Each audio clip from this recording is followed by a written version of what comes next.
Welcome to the Gentleman Project podcast. I'm Cory Moore. And I'm Kirk Chugg.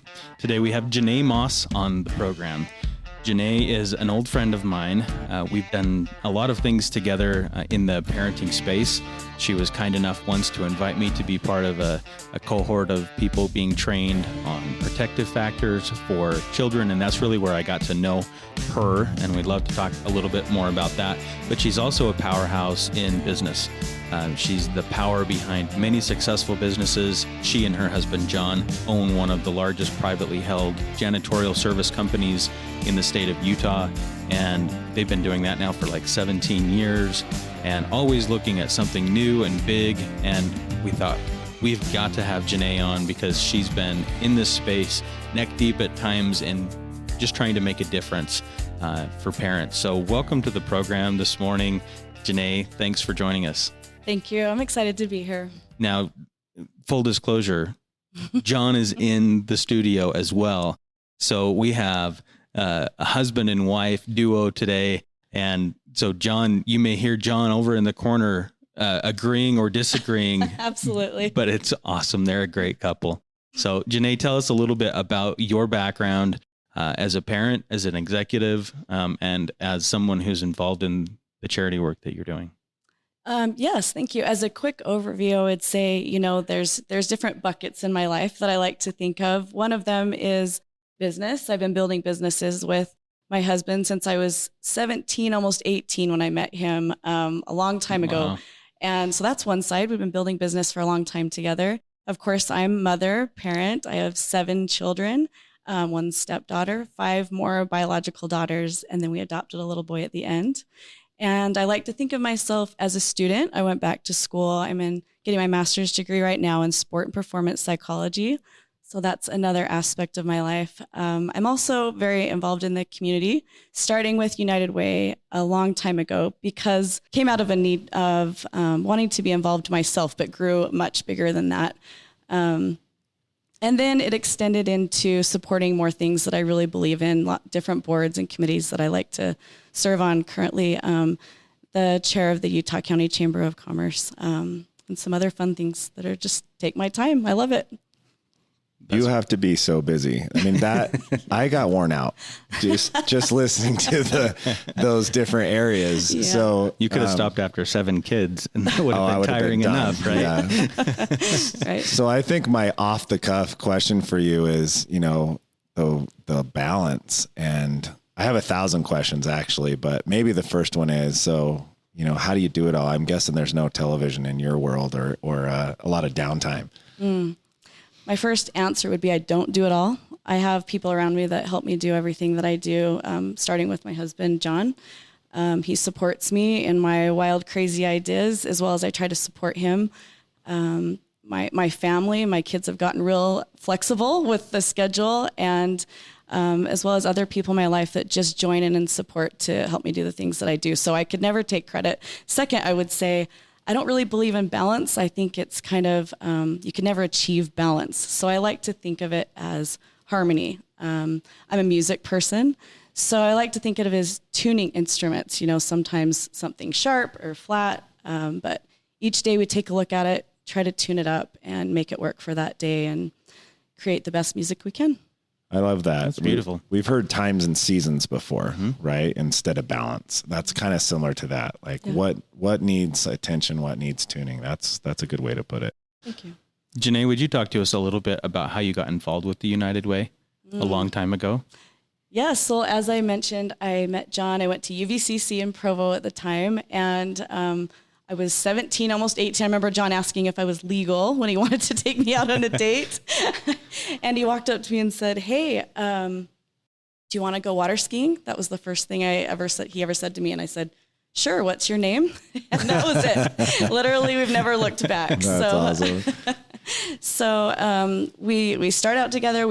I helped him build his landscaping business however I could, organizing receipts, picking up a shovel. He taught me how to drive the backhoe, all kinds of things. We'd go to trade shows and I would write poster boards with black magic marker about, JR landscaping, and we'd put it up because we didn't have money at the time for proper signs. So it worked for us. And we dated for almost 4 years and we're married. And really quick, at the beginning of our marriage, John got a misfilled prescription from the pharmacy. So it was opposite what he was supposed to get, but triple the dose. So really quick, it turned our lives upside down and made him sick, of course. And we learned a lot of awesome lessons right from the beginning. Just about building and loss, having life not look quite like you thought it would. He started building his landscaping business at age 8, so he'd always worked on it, and we had to just kind of rethink how to do things. We had bill collectors at our doorstep and just waiting to try to get money out of us that we didn't have at the time, and it was one of those things you never hope that happens in your life, but looking back now, we realize that it totally changed the direction of who we are and what we want to do, because we experienced loss of what we thought we wanted in the first place and learning to rebuild. So I'm grateful for that. I remember somebody saying to us, someday you'll be grateful that you kind of went through this, and I called them crazy. Yeah. But now, that's why you asked, why did I get involved with United Way? It's because later down the road, about 4 years later, I had a friend that moved in next door, and she said, Janae, I found this program online, and they help connect parents to resources that they need in the community. And I was really excited about that. Most people might hear that and not be really that excited, but that hit me right in the gut, because I thought, I remember when I needed resources in the community, I didn't know where to go. This is pre-internet, by the way. I remember calling Ask a Nurse and getting food stamps and things like that. And so when it was time, I was really excited to learn how to connect parents to resources. Huh. Yeah. And you did that first through the United Way? Yeah, United Way. I started serving there. I learned from my friend Barbara Levitt about how to do that, to start serving. And I remember I used to think, someday when I'm successful, I'll serve. When I have money, I'll serve. When I have this, I'll serve. But what I realized through being involved with United Way, that John and I became successful through serving, and through thinking about others. We made awesome connections with other people that were on the board or other people at service projects that we were excited to meet and wanted to live like and emulate how they served and showed up in the world. Knowing you and John for a while, always I'm impressed by what I would call like humble, down to earth you are, but so entrepreneurial and hardworking and successful. And I always am impressed by that. Thank you. And it sounds like I'm starting to understand a little bit of the background story of the why behind that, which is awesome and impressive. I think my next question is, you learn these hard life lessons. Sounds like John was an entrepreneur at 8, but how do you start to give your kids some of that knowledge, some of those aha moments you've had? How have you guys tried to impart some of that and teach them some of the things that you learned the hard way? And they're going to have to learn things the hard way too, but talk to us a little bit about that. Yeah, it's funny, as our kids are moving out now, and several of the older ones, we only have 2 at home right now, which is really weird for us. But our older kids, as they've gone out into the world and they started, they've had different job interviews or done different things, they realized how much they already know, that they were learning all along the way, that they didn't realize they were learning. And so I really think if you're an entrepreneur at heart, and that is how you wake up and show up every day, and maybe you don't sleep through the night because you're an entrepreneur at heart, your kids see that and they absorb it. Yes, I think it's good to be intentional, about the things you want to teach, but a lot of it is just our kids see and feel what we do. And if that's who you are, it becomes part of them. So I have another question. Yeah, I'm ready. So the other thing that hit me was, okay, why the adopted last child? Where did that come from? What was the decision? And, give us the why. Yeah, that's a cool story in and of itself. But I grew up with 3 brothers and 1 little sister, and I always wanted the chance to raise a son. I always thought I'd have all boys. I actually prayed to have all boys. Because I had cousins that were a family of 3 sisters, and I saw what could happen with all-girl dynamics. I'm like, I want boys. I just want all boys. And so, how life turns out, I had a stepdaughter right from the beginning, which I don't consider step. She was 11 months old when I met her, so she's just mine, and as well as many other people that love her. But and then a girl, and then another girl, and then another girl, and another girl. And then by girl number 5 that I had, I remember thinking, I want to make sure I want a baby and not just because I want a boy. And sure enough, she was a girl. And I remember I knelt down one day. I was just fixated on this boy thing. And I knelt down one day and said a prayer. And I just said, if there's a little boy out there that needs a home, drop him on our doorstep and we'll take him. And if not, please help me get this out of my head. We have a lot of beautiful kids and we're plenty busy, and I let it go. And I had a feeling to tell a friend about just this desire. That day he was at our house, or a few days later, I think. And I said, hey, Jared, if you ever come across a little boy, he worked at a hospital that might need a home, we'd be open to maybe adopting him. John's adopted. So we always felt like another cool way to give back. And he said, all right. He didn't have any idea what that might mean, but about 2 years later, he texted me, he said, Schmo, that's my nickname that he gave me actually. I have your little boy. And it was just, we were just shocked. That was a Thursday night. And by Tuesday morning, he was in our house. So it was amazing. Yeah. Wow. Yeah. How old is he now? 12. 12. Yeah. Okay. Little entrepreneurial boy that sets up his little fake computer in my storage room and has meetings and hires his friends. Yeah, he's a cutie. Learning by example. That's awesome. Yeah. And you've got a daughter who just recently got a pretty cool position with the Raiders. Yeah, she's Raiderette. She's ready to perform live for the pregame show on the 14th, I believe it is. So we're so excited to go cheer for her. Not on, she's been practicing on Zoom. Yeah. So we're excited. And you've supported her in dance for years and years and years. Yeah. And if you follow Janae on any type of social media, she's got some dance moves because she can keep up with Whitney. Yeah, I'm pretty sure I could have made it on that team too. TikTok moms that's like better than their daughter. No, but thanks. She's a fun mom. If you like the Running Man, then I'm your gal. You can do that one. It's changed, a few little moves have changed since then, but that's awesome. So you're working on a project right now called Humans Driving Change. Tell us a little bit about that.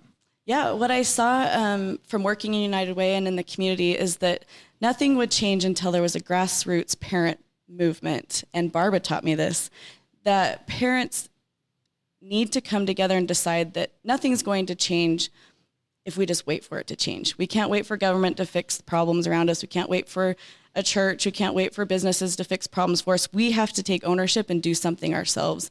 And she taught me that for years and years, until about 7 years, I realized, I think she's talking to me. It's kind of this awful realization that she kind of was waiting for me to respond to her. And long story short, I did. She started bringing me to national Help Me Grow conferences, and she said, this is my parent champion, quote unquote. They didn't even have a parent champion in the organization set up. So I started bringing parents together into groups and just letting them talk. What I realized is that parents just want connection. And more than that, they just want resources of things they can do with their kids. So one of the biggest questions I heard was, what's a fun, free thing I can do in the summer with my kids? And I would compare that to the things I was hearing on the board of the United Way, where we thought people would say, we need to get them, this much money for this. We need to build this huge thing for the parents. And it was just not connecting what the parents were actually asking for and what people were trying to throw money at and solve in all different areas that I've been in were not lining up. And so it became important to me to start gathering parents. And this was at the same time the state of Utah wanted to have parent leadership strengthened. And so they say, as actually DCFS Utah leadership said, Janae, if you'll start gathering these groups of parents, we'll support you and provide the dinners and things like that so that parents can come together and talk. And through that process, that was several years in the making and learning. What I learned is that parents know what they need. They just don't know how to get connected to create the change. And so together with the parents, we developed a system of a way to meet together that really made a difference. And part of that system was to bring in 6 pillars of the community. And I like to call them: business, education, faith-based groups, government, health and wellness, and nonprofit. And if we can get a representation from each of those pillars, we have them come in, they say their name, who they are, and what they can offer in 5 minutes.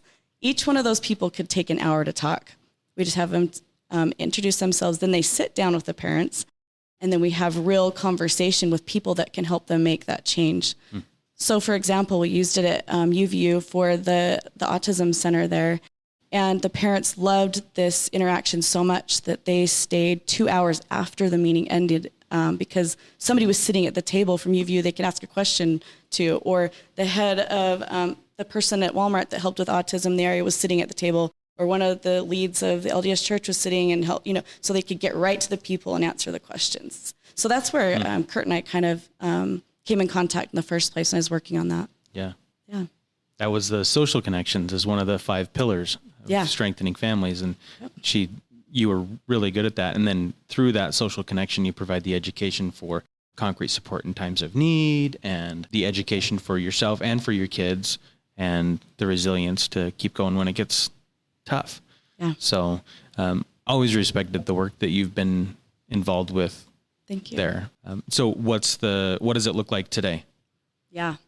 Well, since then we were chasing groups all over the state. I mean, and Barbara and I, she's older than I am, and we're both busy. We have kids that need us. And after several years, I just said, Barbara, we need to start writing curriculum because we can't be everywhere. So we've been writing curriculum for, I think, almost 4 years now. We're done as of like this month. And it didn't take us 4 years to write, other than it's in our quote unquote free time. And so we're finally wrapping that up, and we're able to start selling it online to organizations to learn to work with parents and to involve them into their organization, as well as we'll teach parents in different ways. But that's what I'm focused on right now. Can you tell people how to get to that, where they can see this or buy it? Yeah, it's humansdrivingchange.com is the name of the organization. It originally was Parent Advocacy Council, but that was too generic for me. I wanted something that people could visualize. So I actually did start taking people on a bus. United Way let me use their bus, and I called it, Humans Driving, meaning let's get there and change, changing and also raising change. But I would take them to organizations in the community that I thought they would love to know about, and they would get to see where the Food and Care Coalition was, or the Women's Shelter, different things like that. Actually, that one's private more, but different organizations that they might want to know about, and then we'd have a conversation there. So that's what it looks like now. I can't drive a bus in 2020, but I have a website. So tell us about some of these changes. Like, there's got to be some stories about how parents have changed and come back and said, thank you for the advice and for the connectivity. Do you have any stories that stick out in your mind of things like that? Yeah, no, so many. I would say the majority of parents are really happy to have somebody else around the table that just gets them, and not just like a support group, but like being able to do something with it. Now that we support each other, what are we going to do? And creating the change. And so there have been even laws I know that have been put into place because of things that were discussed in the group, and then somebody in government that listened to them and helped them represent themselves all the way through it, through making change in law.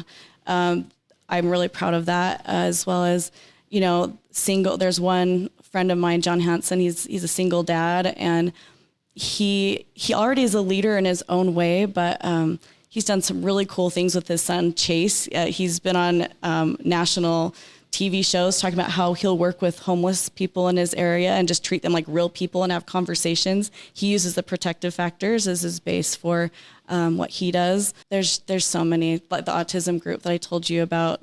There's so many groups. I'm so excited to be able to get the information out to more people now. I'm excited to see the curriculum. Yeah, thank you. Very cool. It sounds like a lot of hard work in the making. So you went back to school too. Yeah. Tell us about the decision that you made to, as a mom of 7 kids, what was the motivation behind going back to school, and what are your plans? My grandfather was very influential in my life. I think sometimes we don't realize, this is one thing I've learned, is that when I talk to grandparents, it seems that they don't get the power of the position they're in, I guess, to say. I don't know how to say it better than that, other than I'm just the grandparent.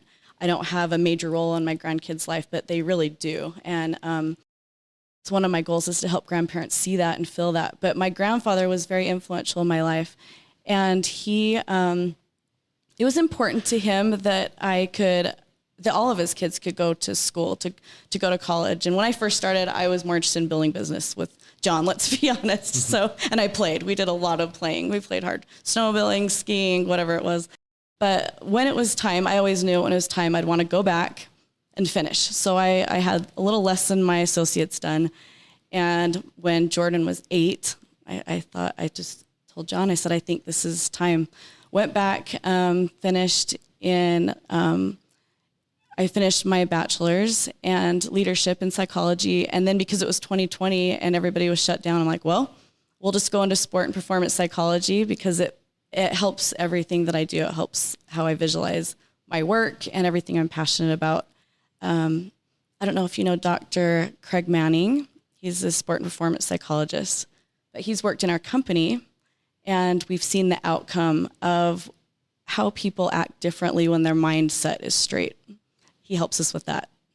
Yeah. So I love that. And I want to take that into not only, high performing rock stars. I want to bring that into the family because I think parents are high performing 24/7. They need the same tools that other high performers need, CEOs or whoever it is. Talk to us more about that. When you say that, what does that mean? Like, how has it helped your company and what kind of things can it do in the home?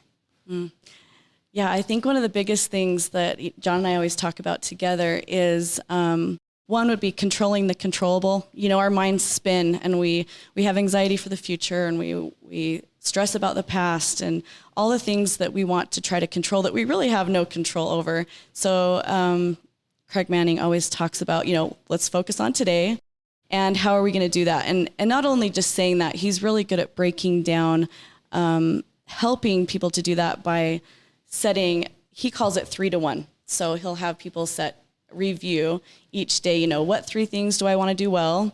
And what 1 thing do I need to do better? So at the end of the day, you'll review it and see how you do. But John is better than I am at even bringing that up at the dinner table and to the kids saying, okay, what's your 3-to-1? How did it go? And I think the kids appreciate being asked how their day went and to be able to recognize vocally and be able to share with the family what things went well and then say, hey, I didn't do this very well, but I have tomorrow. I think that's a really good way to stay grounded in, what you can do today. That's a really cool thing to do, at the dinner table or something like that. And it got me thinking, what are some other things that the Moss family does that is a tradition that has helped you to connect with your kids? For us, it's all about play. Sometimes we're like, oh, we need to go weed the garden this morning, but a lot of times, the week is so crazy and that Saturday ends up being, let's make good memories together. I think that, the kids are at school, I'm doing my thing, John's working. And so it's always been like, let's get on the water, let's water ski. And of course you learn lessons as you're doing things like that. Let's go camping, let's go, RVing. We're more of an RV than a camp or let's go to the cabin, whatever it is. I think that, that's where our connection has really been is the memories.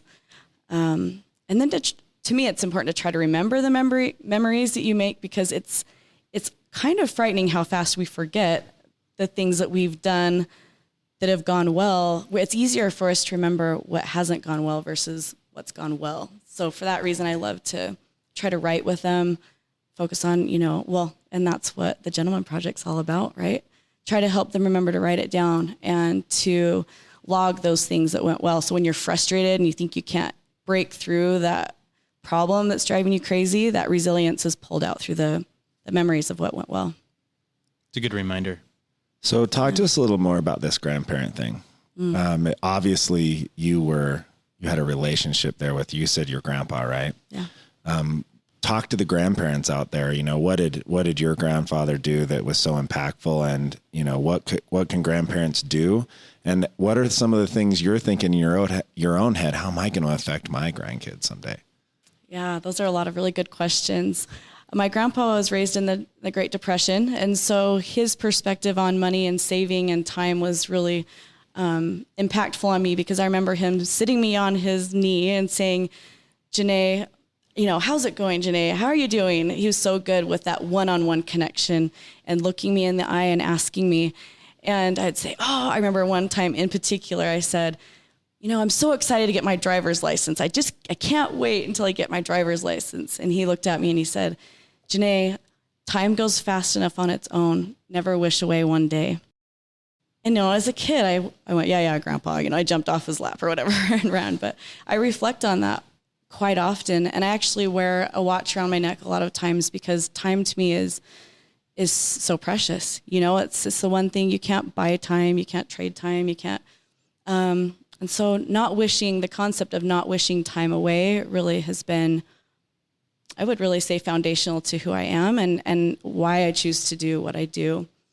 I'd say that's one thing I learned from him. As far as how are grandparents so impactful, parents a lot of times they're just trying to keep up with things, and they're crazy busy, and they're tired, and they're frustrated. They're going to work. They love you more than anything in the world. But they're just juggling. And so grandparents have the chance, hopefully, not everybody gets the chance, whether they're sometimes gone or they don't live nearby. But if we're lucky, grandparents have the chance to teach in a way that's not as in your face as the day-to-day, 7 days a week. They love, I have 4 grandkids now, so I can say I love my grandkids more than anything. And so excited to see all the grandkids that will come over the years. And I would say I'm a little bit more patient with my grandkids than I was with my first daughter when she spilled the milk or whatever it was. I just realized, I guess time, right? I realized what's important, what's not as important, what's worth getting upset over, what's not. And by the time you get to your grandkids, you've learned those things that you get to try to implement with them that maybe you missed with your own kids. It's almost like a senior parent, like they've gone through everything and they've learned a few things and they're not going to make those same mistakes again. I like that idea of, you've been through this and you can kind of treat things a little bit differently. Do you read a lot? Yes, I'm always reading something. What are you reading right now? And if you could give one book to your kids to teach them a lesson, if you weren't around, what would that book be? Well, that's good. I just started the book, Drawing on the Right Side of Your Brain. I think that's what it's called. A lot of psychology books for me right now because I'm in school, which I love. All about mindfulness. It's all about flow. How do we breathing? I love visualization and meditation for bringing myself back to what's important and being able to focus, I think is really important. So I love anything to do with that. And then for my kids, it's going to sound funny, but really the same thing. The Fearless Mind by Dr. Craig Manning. It's too over your head for a young child, but if the parent can read it and share those messages with their children about being mindful, being present, and learning about, when you're spinning or staying forward focused with your thought process, I think those messages and those lessons for young kids, I set them up to succeed, I think. We talked about we get to be senior as we get older. You just said that. I kind of like that. I love that. A senior parent. A senior parent. We have lessons learned through our life, and that makes us hopefully better as we get older. If you were to go back and talk to your younger self, right? You're back and you're 18 again, and you're going to go do this adventure as a parent again. What do you think you would tell yourself? What would you say to the new parent? This answer will probably surprise some people, maybe even my husband. I would say play more. And most people say, Janae, that's like what you do. Do you get anything done really? But I think it's so important to integrate play as a mom. The older I got, or the longer I mothered, the more I realized it. That just stop. If you're at the park with your kids, run with them. If they're playing with makeup, put crazy makeup on yourself. If they're going sleigh riding, don't say, be careful, be safe, I'll be over here. Get on the sled yourself and go sledding with them. And that's been part of how I've chosen to mother, and I would have even done it more. The kids get a chance to see you for who you are, that you laugh and that you have fun with them. You don't just want to harp on them or nag them all day about their bed or whatever. They get to see that mom's fun and I can connect with her, so that when they get to be teenagers, they know that part of you and they're more willing to open up and share the hard parts because they've connected with you in a really important way. I could definitely do a better job of that. I'm glad you brought that up. I try to do a good job, but you know, it made me in my mind think, you know, I'm going to go home and tell my girls, go to town, just put makeup all over me. You It'll be should. awesome. I can't wait to see that picture. Right? I mean, just stuff like that. They when would love it. when parents aren't sure what to do, it can be as simple as that. Absolutely. My girls would never forget that. Absolutely. I'll send We you way pictures overthink later. it. We way overthink it. I would love to see it.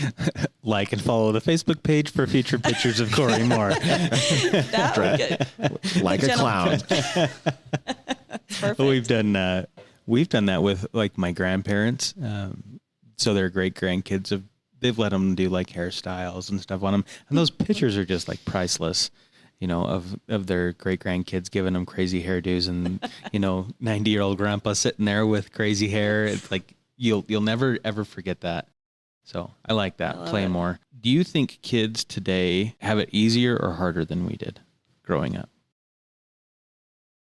I would say different. I don't think it's easier or harder, in my opinion. I mean, some things are easier as far as I remember, and this is, just one random example, but I remember when the computer, we had to do, binary code 011100 for like 40 minutes, my brother and I, for fun, and the computer would say, hello, if we were good and we got it right the first time. Right. And then we would redo it sometimes we didn't. So yes, I mean, some things are easier because of our technology or whatever it is, but some things are harder too, because of technology or other things. Our kids are dealing with stuff that we didn't have to deal with at their age. When I went back to school, that's one thing that I learned by sitting in class with kids that are mostly half my age probably, is that they are strong and they are resilient and they work hard. And then I'd go out into, my business community, and my friends would be like, oh, those kids, they don't know how to work, and they act different than I did at that age. And of course they do. It is different. But they are resilient, and they figure out how to solve problems in the way that in the system that they've been brought up in. No, I think that does answer my question. It is so much different for our kids growing up, and they have challenges that we couldn't have even fathomed or envisioned, Yeah. I had an interesting experience yesterday. I was making a sale, and it was a guy that I've known for probably 30 years of my life. We're the same age. We have kids about the same age. And he was asking me what I was involved with and what I was doing. And I told him about the podcast, about how we have these discussions that don't come up often. We don't ever look at each other and say, hey, I got this going on at home. I don't really know how to deal with this. So this is the social connection that we've learned so much about, that it's so important to be able to have that. And I could tell in our conversation, and he admitted, he says, I don't have that. We don't have that. We never talk about it. We never open the door to be able to talk to each other about the things that we're dealing with as parents, as providers, as caretakers for our kids. So in your experience working with parents, how do we open that door to make it more comfortable for other people to walk through? Because I can try to kick the door open and hope that the person on the other side is willing to listen to what I have to say, but we just don't do that. So how do we make it more welcoming for people to open up and talk about some of the things that are going on in their life? Because I can guarantee you almost everybody you meet on the street has some type of a question or a challenge that they're dealing with in raising their kids or in a family situation. Absolutely. I would say it starts with us.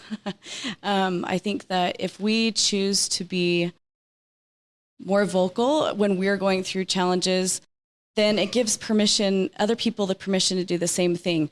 Whereas if we're laughing at something, if we laugh and we share that with other people, then and they see that we're able to be vulnerable with our emotions, it gives other people the ability to do that, whether that's online or in person.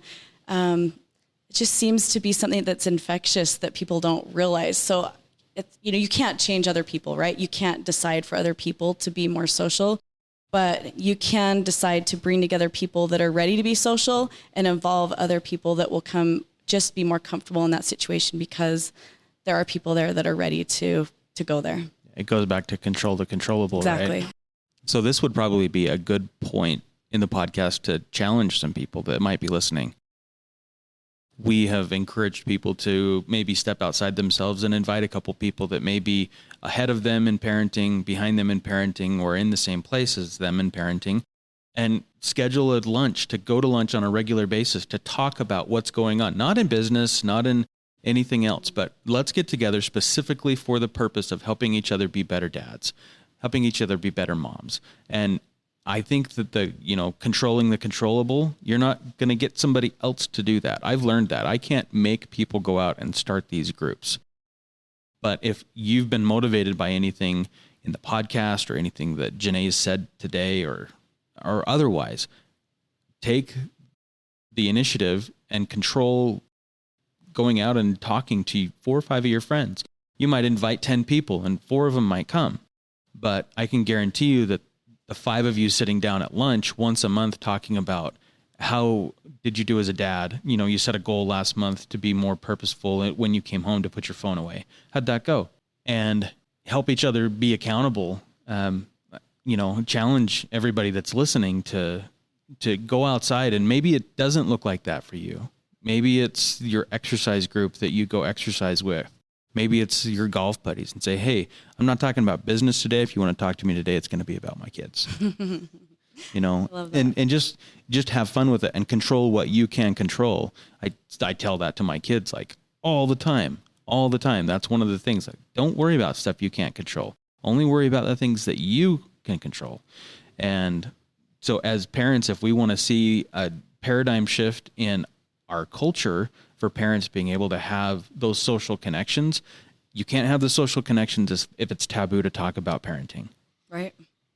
You got to be able to talk about things. Don't make it taboo. Yeah. and open the door for other people to have those conversations. So that'd be a challenge of mine this week. We do kind of live in a bit of a superficial world, even more so now than I think ever.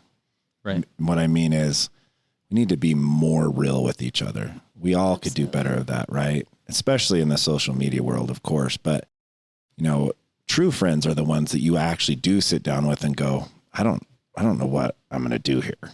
And I'm not sure how I'm going to figure this out. And I'm definitely not perfect. I'm far from it. And can we talk about what you're doing versus what I'm doing, which is what this podcast is all about?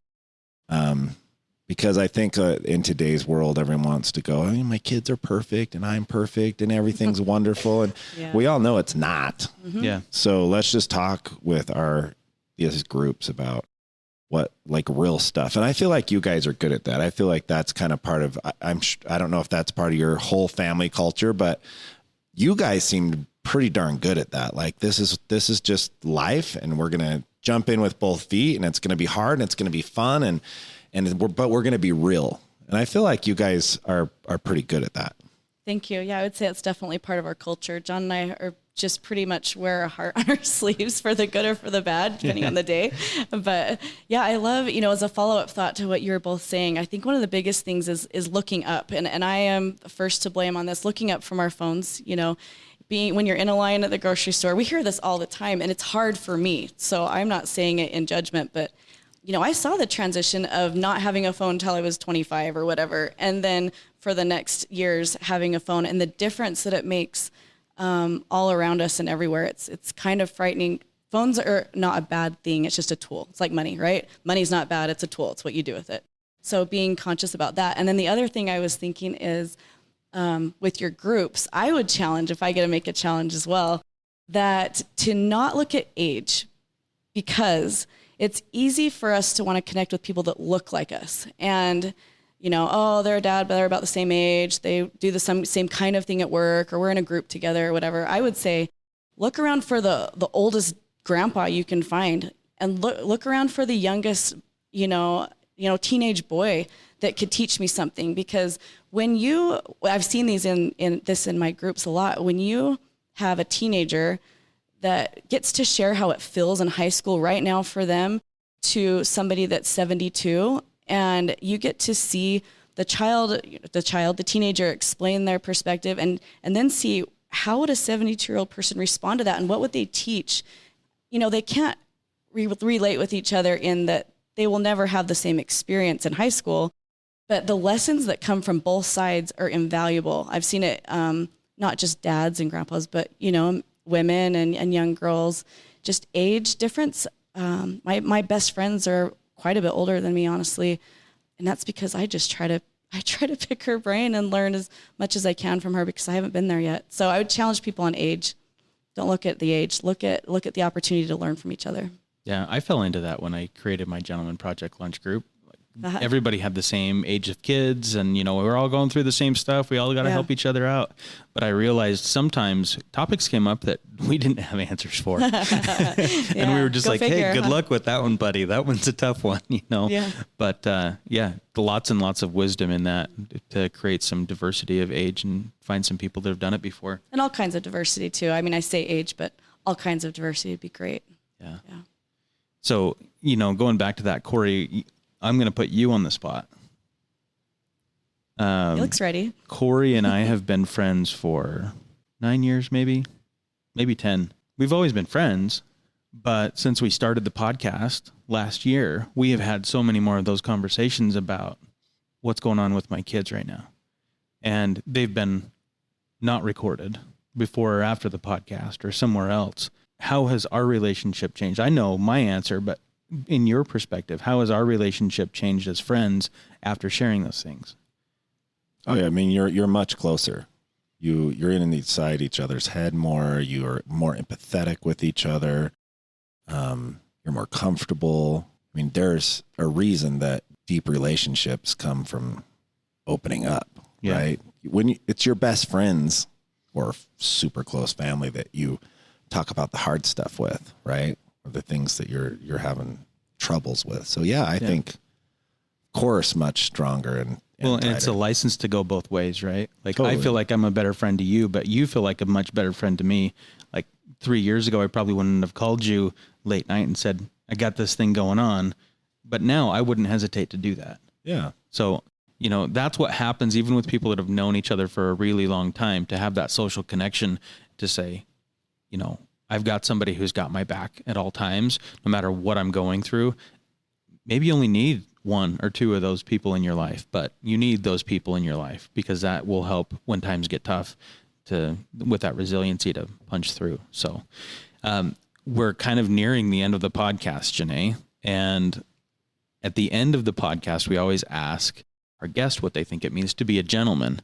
We'd like you to answer that question, and you can throw a gentleman or a lady. It doesn't matter. What do you think it means to be a lady or a gentleman?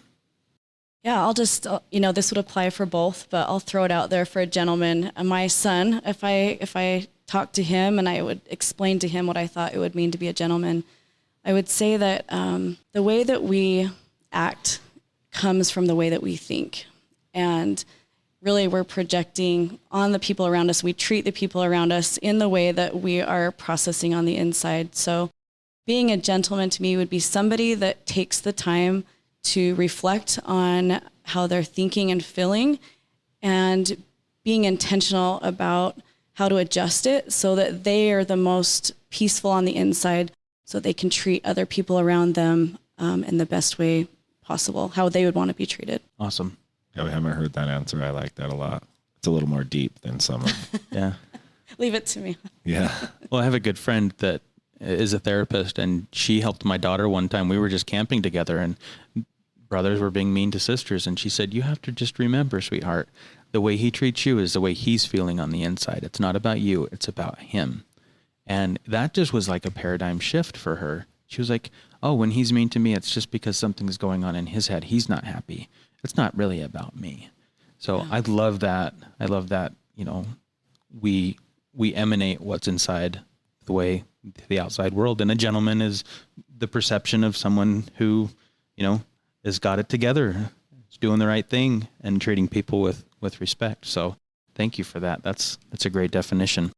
Thank you so much. It's been an amazing podcast. Thanks for spending time with us in your crazy busy schedule. And thanks for sharing your thoughts with us. It's been very insightful. Thanks, Cory. It's so fun to be here with you and Kirk. You guys are awesome friends. And this is an amazing podcast studio. People can't see that from the outside. But what an amazing building. It's such a testament to the hard work that you've done, Cory and Kirk. I know you've always worked so hard, and I've seen fruits of your labor as well. So thank you for being such awesome examples of being a gentleman and teaching teaching other people how to attack it. None of us are perfect, but you're doing your best. So thank you for saying that. We hope that people get value out of what we do and the efforts. If you're listening to the podcast and you like it, something that you could do to help the podcast would be to head over to Apple Podcasts and give us a review and a rating. And if there's something that impacted you, to share the podcast with somebody that you love. Sometimes just sending a simple link or something with the technology that we have, it's so easy to share. If something that Janae said today impacted you, send it over to a friend and just say, hey, I listened to this podcast and thought I'd share it. There were some nice things said in here that have helped me. So that'd be another challenge. If you'd like to help the podcast to grow and more people to hear it, that'd be great and something that we would very much appreciate. So thanks for joining us this week. My name is Kirk Chugg. And I'm Cory Moore. Have a great week.